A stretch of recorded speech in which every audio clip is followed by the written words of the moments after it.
Slowing down your life isn't necessarily an easy thing for anybody to do. I think it takes a lot of self-discipline and practice. And for me personally, I feel like it also changes with the seasons of life. And you may be wondering, why is slow living all of a sudden becoming a popular thing?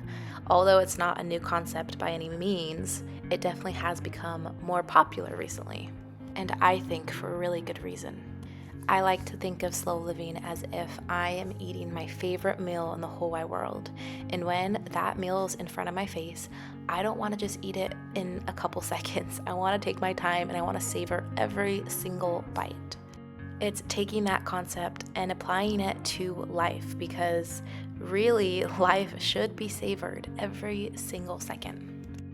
When life gets busy, these are my go-to habits and tips to slow down life and savor it. My first habit is prioritizing our evenings and mornings.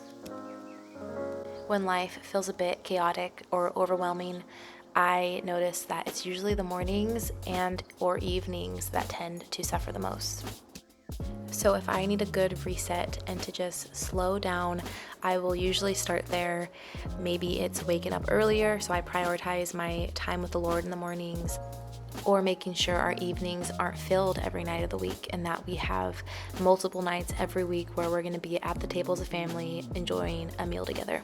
Next habit is prioritizing important relationships.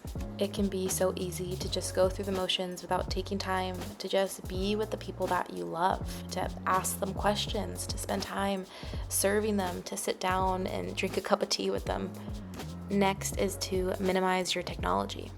I've talked about this many times here on this channel, but my life has improved dramatically since we've cut back on technology. The big one for me is social media, specifically Instagram. I am genuinely a happier person without it and a more present person without it.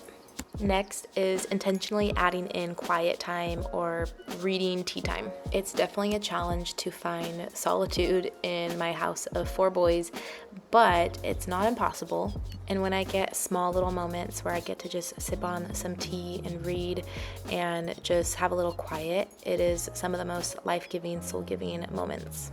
I believe that we were designed to need stillness and to have moments of being still with the Lord. Next is filling your time with beautiful moments that fill deep places in your soul. I find so much joy staring out my window and looking at the trees, or going on a walk along the river. When you are always in a rush, it could be so easy to miss just all the beautiful moments happening every day around you. And last but not least, cooking homemade meals. I like cooking from scratch and making homemade meals for so many reasons, but one is that it causes you to slow down. Food and eating is one of the greatest joys of life, and I personally think I am happiest when I'm eating a home-cooked meal with my family at the table. Cooking slow, I believe, is a lost art today in our country. We tend to focus on what's the most convenient or fastest option, and that's something that I personally want to do differently in my home. We'll never get back lost time, but we have the ability to make the most of the time that we do have and the time we've been given. Thank you so much for watching.